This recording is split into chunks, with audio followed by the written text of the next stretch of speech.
things in the business, there's arguably no thing in your demo other than creating a need that is more important than what we're going to go over right here, and that is going to be rapport. That's going to be rapport. Rapport is important for a couple reasons, but before we get into the nitty gritty of today, can I get a pin flip? Give me a pin flip from everybody who's ready to go. Thank you, Carson. Thank you, 10K. See who else. All right, I didn't see the rest of y'all without it clicking through, but make sure you have a pen and pencil ready. Obviously, taking notes allows you to internalize things, but with the rapport, how does building effective rapport affect your ability to sell Cutco? It does one of two things. Number one, it's going to allow you to sell every time, and it's going to allow you to sell big. So if you, of course, are building effective rapport, nobody is going to go and spend thousands and thousands and thousands of dollars with you and give you all the time in the world if you are not able to build effective rapport. So this I'm going to go over real quick, just the first impression that you need when building rapport, and of course how to mirror the customer when you get into the home. Secondary, it's going to be the actual build, so the three levels of rapport. I'm going to go over some small quick questions that you can of course ask the customer, and knowing where you are at in those three levels of rapport. And then last but not least, reaching what Christian and I call level 4 rapport, and that is of course making a friend or making a best friend that allows you to really just say whatever you want whenever you want, and you'll be good to go either way. So I'm gonna keep it short and sweet for this talk. I can typically be like Mr. Yates here, sometimes a little long-winded, so I'm going to make sure to keep it sweet, and also because phone jamming is the most important part of our day, but we'll get into it now. So, number one is going to be your first impression. So, when it comes to your first impression, it's going to come down to number one, your relationship to the recommender. So, how is the customer related to said recommender? Are they are they just someone that was in their phone that they were recommended to, or were they of course their best friend that they've known since their entire childhood, that they've talked to for years and years? So number one, it's going to be your relationship, the customer's relationship to the recommender. Based on the relationship to the recommender, this can help you reach level 4 rapport as quickly as possible. And with that, it's going to allow you to, of course, go and ask your questions and base on what types of questions that you want to ask early. So you want to know what how they're related to them, and also how that's going to affect your demo. So again, is it going to be like their cousin that they haven't talked to in 5 years, or is it going to be their best friend that they've known forever and ever and they spoke at their wedding? You need to understand how they're related to the customer, because this is going to allow you to navigate the demo a lot more clear and a lot smoother. That honestly is one of the biggest ones when it comes to your first impression. I get on the phone sometimes with all sorts of customers, and they're like, "Oh my gosh, yes, I literally saw Miss Jones yesterday. She told me all about this. This is awesome. Can't wait to see you. Let's put down a time. Can't wait. I need to set it anyway." I have that happen so much more often when it comes to those people that know them very well than someone who's like, yeah, or that leads to something that's a little bit bigger 9 times out of 10, as opposed to a customer being like, yeah, they might have given me a text, haven't really spoken with them in a while. And also, a great thing about that is you will experience significantly less reschedules, and you will, of course, have more fun on your demos anyway because they're already comfortable. Number two on your first impression is going to be entering the home. Entering the home. So, manners, manners, manners. When you are entering the home, ladies and gentlemen, you should be the most polite, the most you should be the most buttoned up individual when you are entering the home. Once we have of course, start to get into rapport, you should be able to obviously show little bits of yourself here. But number one, before you enter the threshold of the home, before you enter the door, ask, where do I put my shoes? Where do I put my shoes? This is a simple question, but always it's going to build a little bit more credibility in yourself.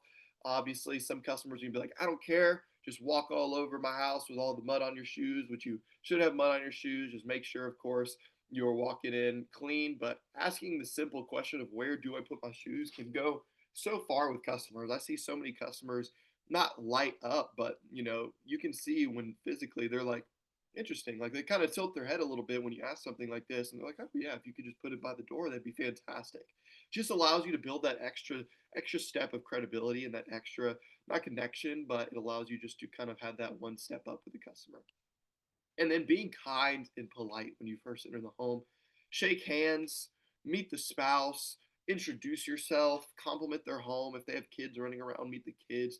Just being kind and being polite there, obviously showing those same manners. And then it's all when it gets past that same kind of course, you're walking through the door, you've met the spouse, you've complimented something in their home. Be genuine. Be genuine when you are entering. Now, if you are not genuine, if you genuinely don't have manners or you're genuinely not kind and polite, you better get there fast, or else you are not going to have a good chance of reaching what we call level 4 rapport at the end of the day. So I'd recommend, if you, of course, don't see yourself as that type of individual, that you would start to move there in that direction. I don't know, read a book, watch a YouTube video, very, very simple stuff. But also, something that I did not put down here that needs to be mentioned, guys, how you're dressing in your demos matters. It matters significantly. Me, obviously, I mean, some of y'all might know I'm a little on the younger side, but when I go in, I shave. I shave all my facial hair off when I'm going into my demos because, it's going to look a little bit cleaner in when it comes to me and how I sell my demos and how I leverage the scholarship dealer discount. And also, secondary to that, how you are dressing with, are you wearing a hat? Are you in your nice pair of boots or shoes? Or are you in your ones that are dirty and they're a little scuffed? Are you wearing a collared shirt or are you walking in a t-shirt? Are you like 10K rocking the beanie or is your hair all nice and done? Like, just recognize that how your customers are seeing you walk in, that is how they see you going throughout everyday aspects of life. So when it comes to your first impression to the customer, how you compose yourself to the customer, they're going to recognize that. Because here's the thing, when it comes to getting recommendations later down the line, this is very, very important, because if you're not put together, then how or why are they going to want to recommend you to their friends or anything when it comes to any further than that? And then it's going to come to mirroring the customer.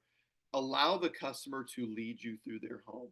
Guys, we are not just walking into the home being like, oh, wow, this is nice. Welcome. So cool. Like, here we go. Like, just walking all over their stuff. Allow the customer to take the lead initially and lead them through your home.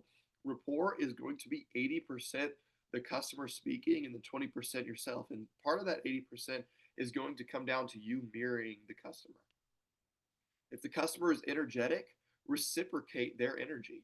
If they are giving you energy, reciprocate said energy with questions and just casual banter, and just, of course, giving that same type of energy and having that same type of flow and conversation as they give.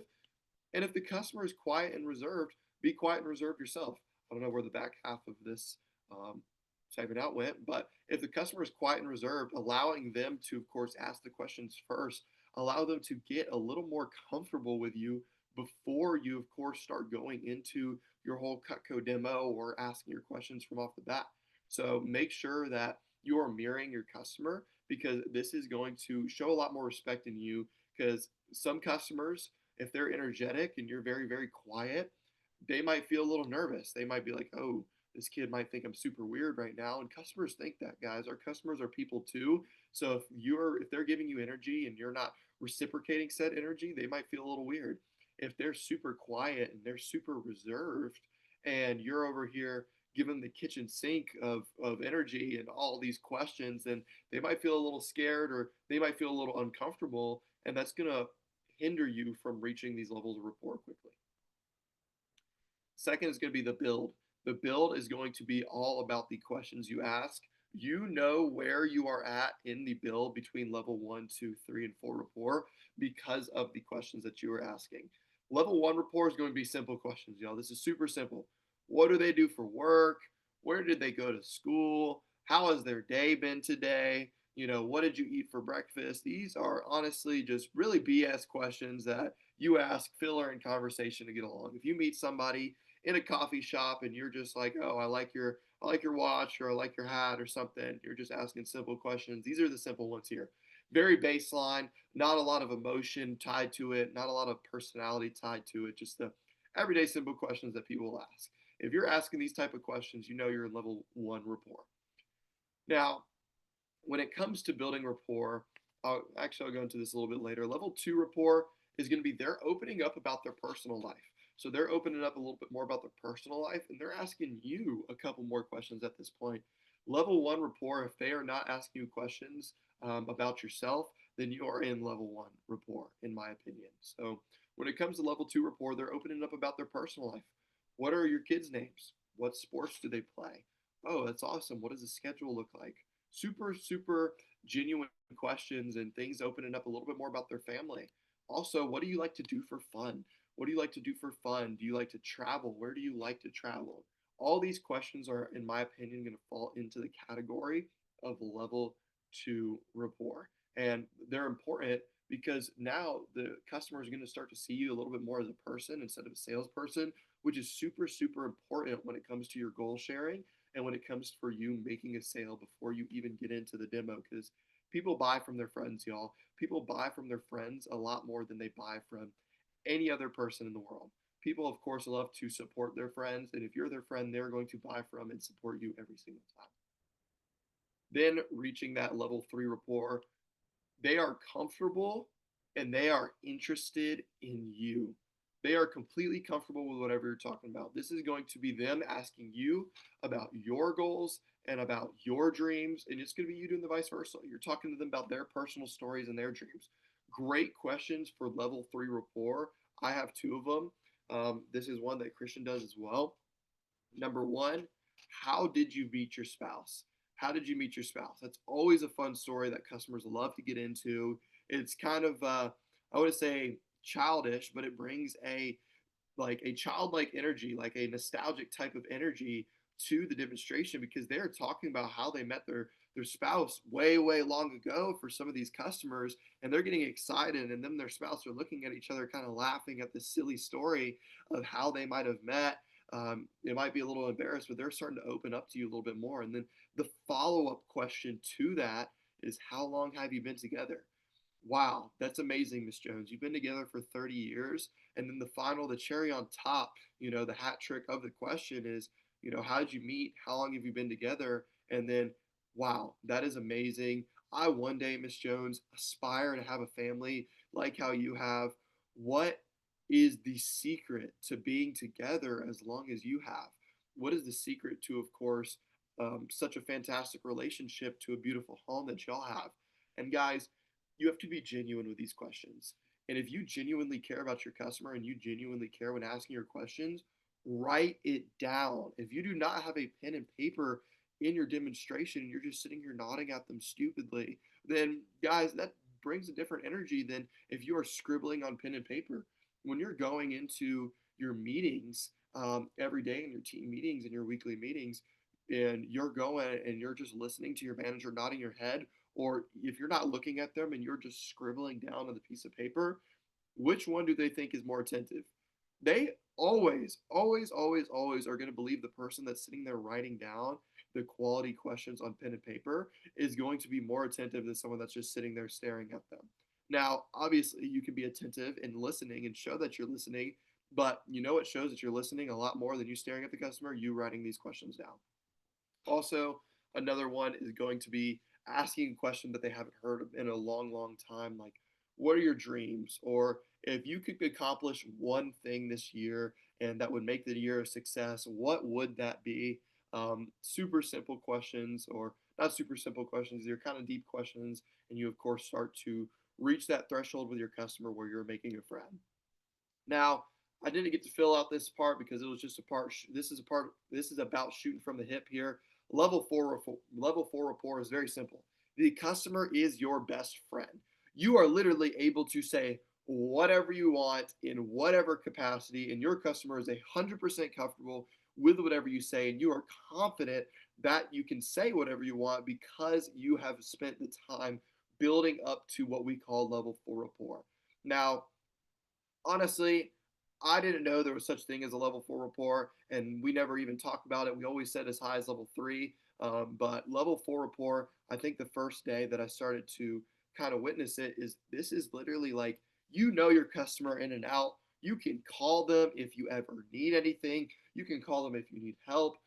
I think the first time I used the phrase originally level four rapport when I was talking with Christian because he went and he walked into the demo and he was like, "Hey, Where do I put my shoes?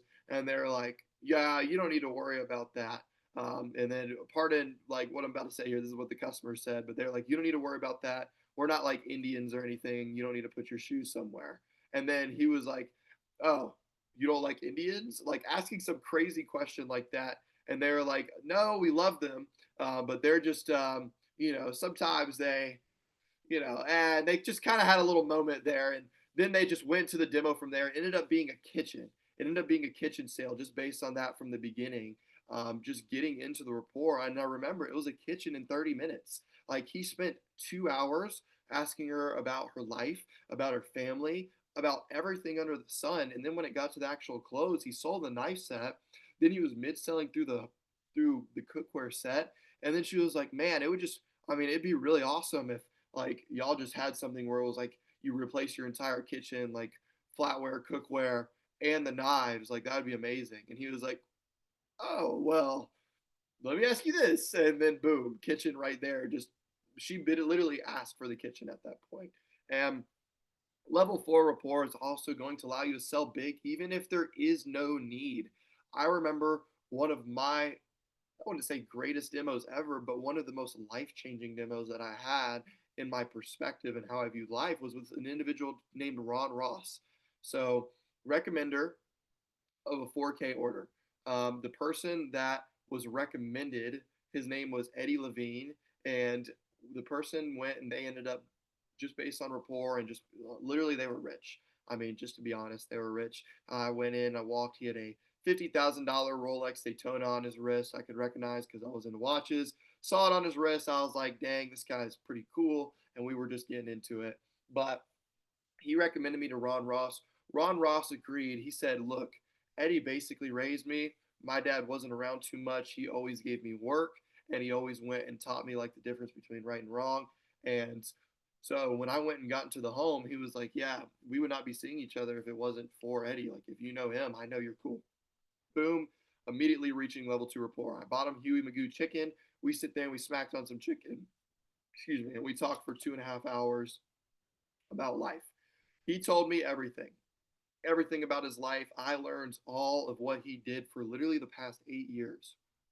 So, for the story, for 7 of the years, his wife ended up getting severe Alzheimer's, and he went, retired, took care of his wife for 7 years before she sadly passed a year before our demo. And he shared that with me, and he shared the story, and he shared what it was like to go through that with her, and kind of the hardships that he experienced, and how, of course, how it had changed him and how it had shaped him as a person. He talked about himself before, he talked about himself after, and once we finally finished up with 2.5 hours rapport, I felt as if I genuinely knew this person inside and out. And I had genuinely felt for this customer. And it was a very, very sad story. And we sat there and shared over it. And at the end, once he finally wrapped up and was like completely finished talking, you know, I didn't say anything like, I'm sorry for your loss. Of course, I said that earlier. I said, thank you, Ron. I am very honored that you would share that story. And there's a lot of things that I took away from this story that I have here on my pen and paper. And I genuinely feel as if hearing that story has changed my life and changed perspective on my life just by hearing what you talked. And I was like, would you like me to hear some of those? Or would you like to hear some of those? And he was like, yeah, of course I'd love to hear some. Then I went down to my pen and paper and I shared what had genuinely changed or at what I genuinely thought and what I was going to implement moving on from the story that he told me. Now, the things that I change and the things that I implement are, of course, going to be between me and Ron for the time being. But understanding that and going through and seeing him on a personal level, by that point, there was number one, no question on whether a sale was going to be made. We knew we were going to make a sale either way, but we lead into the demo and like I was going to the demo with someone that was genuinely my friend, like fantastic. I still call him. We still call almost once a month to go and we talk. And he went. He had two knife blocks on his counter. He said, "Look, leading into this, I don't need knives. Like you're looking at my counter, like I'm old. I don't need knives. Like My mother just passed. I just went, I got these rental properties, like I've cleaned out, like you can see, I don't need these, but I want to help you out. I go through the demo, took about 10, 15 minutes, ultimate set with steak knives. Ben, single guy, single man in his home, no kids, kids had moved out, has a girlfriend, ultimate set with steak knives. Dual closed on I ended up dual closing for him on kitchen tools. Then he went and I got a hunting knife as a bonus, as just a thank you, just because I wanted to. Did I need to by any means? No. But if someone's going and they're buying an ultimate from you, hook them up. This guy was my friend, so I went. I bonused a hunting knife for him that he liked, engraved it. Then he was talking about, oh yeah, it'd be really cool to have one of those pair of shears, those red shears for my garage. I said, actually, if you go and you put your initials on them, they come in a gift box. We can call this whole order a business gift and you can write off the entire order. Great. Add on red shears. Boom, slapped his initials on them. He went, wrote off the entire thing as a business gift order, and then he ended up getting an ultimate set from me. It took about 20 minutes for that to happen after he told me that he didn't want knives. It was 4K CPO to a single male with no kids that barely cooks. All because I reached that level 4 rapport. Now, the most important part was his recommendations. The people he recommended me to, I went on to do demos with them. I ended up having 5K order, another 4K order, sold multiple 2K plus orders, and then ended up having my first 10K day ever with one of his recommendations. This was the month of April, where I went, and in April, starting with Eddie, I went and I did 10 demos total in April. And out of those 10 demos, I went and sold over $30,000 worth of Cutco on 10 demos and broke the record for April. And the biggest difference I made for that month is I focused on rapport and building rapport for as long as the customer would allow. If you are building 10 to 15 minutes of rapport, you don't care about this job. You suck straight up. You're not trying hard enough. Just gonna put it out there. I'm sorry. I'll be blunt with it. If you're building 20 to 30 minutes of rapport, fantastic job. You are definitely showing that you care and that you care about the customer. But if you truly want to reach level 3 and level 4 levels of rapport with your customer and have your customer be your friend, you need to be building rapport for as long as the customer will allow you. And guys, what I'll hear you ask all the time is, oh, what if I have another demo coming afterwards? Fuck the other demo. Screw them completely. You are in front of a customer at this time and they are giving you the time of day. If you're building rapport for 2 and 2.5 hours, then this customer is genuinely interested in you, and that means they're going to be genuinely interested in what you have to say. And at the end of the day, genuinely interested in the product. Anytime I have a customer where I'm building 2 hours plus with rapport, guys, it's a 3, 4K order every single time. It just happens. That's the clockwork. I know when we get to that threshold of rapport, that's what's happening. And then at the end of the day, of course, make sure the customer is your best friend. And you have to be interesting. You have to be interested, number one. And number two, if you have to genuinely care about your customer, y'all. If you do not genuinely care about your customer, then reaching level 4 rapport is going to be impossible. If you do not care about them and their needs, and guys, it's going to take a little bit. It's going to take a little bit to get there, but I challenge you coming out of this call and going into your demos for today and for the push to build rapport for as long as your customer will allow you. Build rapport until the point where your customer says, okay, let's get into the demo. Tell me about these dang knives. And you're like, okay, let's rock and roll, knowing that you can say whatever you want and you can show whatever you want, and you're at least going to make a sale because they're so tied into you and they're so tied into your success that even if they're not buying a ultimate set, that they're still going to at least get something because they like you, you're their friend, and they want to support you because you're their friend. And last, what I always leave off with these talks, have fun in your demos. Have fun. This is going to allow you to build rapport so easily. A quote that has carried me throughout the business that I mentioned on so many calls and so many people is, what if one demo can change your life? What if one demo can change your life? What if you go out and, you know, I'll ask everyone here is going to be in different walks of life, but I'll ask my boy JB here. JB, let's say you go out into a demo, you build rapport for 2.5 hours, and someone's like, hey, I want to place a $30,000 business gift order, and you go and you make 10 to 15 grand in an hour or two or three. Let's say 3 hours. Wouldn't that pretty life changing, JB? Yeah. What about you, Gabe? Wouldn't making 10 to 15 G's in 3 hours be pretty life changing? Yeah. Now, Absolutely. yeah, exactly. This happens, y'all. This happened last year at SE2, and I remember someone guy was in his first 10 days on the job, and someone went and or his first 2 weeks on the job. He just got out his 10 days, and they placed a $30,000 business gift order. And I said, "Hey, man, how'd you do it?" And he just said, "Rapport." That's it. That's it, y'all. Because nobody's going to spend that much in those levels of money with you if they don't like you or if they don't even love you. So go out and have fun with your demos today. Rock the phone jam. Remember, what if one demo could change your life? Because there's a lot of demos that I can quote. I don't have time to now that have changed my life and changed the lives of my peers around me. So go out, rock the phone jam, and yeah, just be a master of rapport, y'all. Be interested before interesting, and that's it. We'll tie it up. Awesome, guys. Getting some snaps here, guys, for sure. Sweeney. I mean, even me listening to that, I mean, Sweeney, that was incredible. I got a lot of nuggets on there as well too. Oh my gosh. So coming for that, guys. I just want to make a couple quick comments before we get rock and roll, and Sweeney can start getting the board up here. Is I want you guys to realize when it comes to Sweeney, Gabe, like this is what he's doing is year plus of just like mastering this, looking at this, diving into this, studying this. You know, Swin, I love you made a comment for meeting 15 minutes of rapport. So, Gabe, I would not recommend. Here's what I would not recommend, guys, with all that information: going from 15 minutes to 3-4 hours right off the bat, like your very next presentation, trying to implement every little thing. But you're level 1, Sweeney, hey, can you just go level 2? If you're averaging 10 minutes, can you get to 20 to 30? Can you start working your way up, right? But you can definitely tell Noel that with Sweeney, he cares about his customers, and then in return, his customers start caring about him. He's doing a demo with a friend, not doing a demo with a customer. Some of you guys, and a show of hands, have you ever asked your manager, hey, how can I make the demo shorter? How can I make the demo shorter? It's too long. Yeah, Gabe, how can I make it shorter? Sweeney's trying to make it longer. He's trying to make it longer. Man, if he spends 2-3 hours with a customer, he's selling 3-4 grand.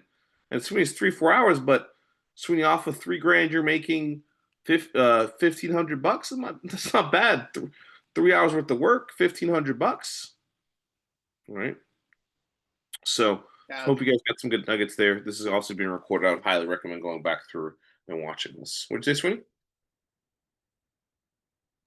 It's just casual, 3 hours, $1,500, $500 an hour. That's a Tuesday. And I'm sure that because he does such good rapport, Gabe, Sweeney doesn't deal with I'm not comfortable with recommending friends. I'm not comfortable. His friends are probably like, yo, I know this kid. He's amazing. You got to meet him. That's probably how it is versus I'm not comfortable. Remember, guys, if they're not comfortable with the app, it's not that they're not comfortable with the app or giving referrals. They're not comfortable with you. And that's the problem. So, anyway, Sweeney, if you go ahead, Sweeney, can you get the board rock and roll here, guys? Go ahead, guys. Take out your phones for me. Everybody take out your phones for me. Take out your phones. Go to your scripts. I want you guys to go to the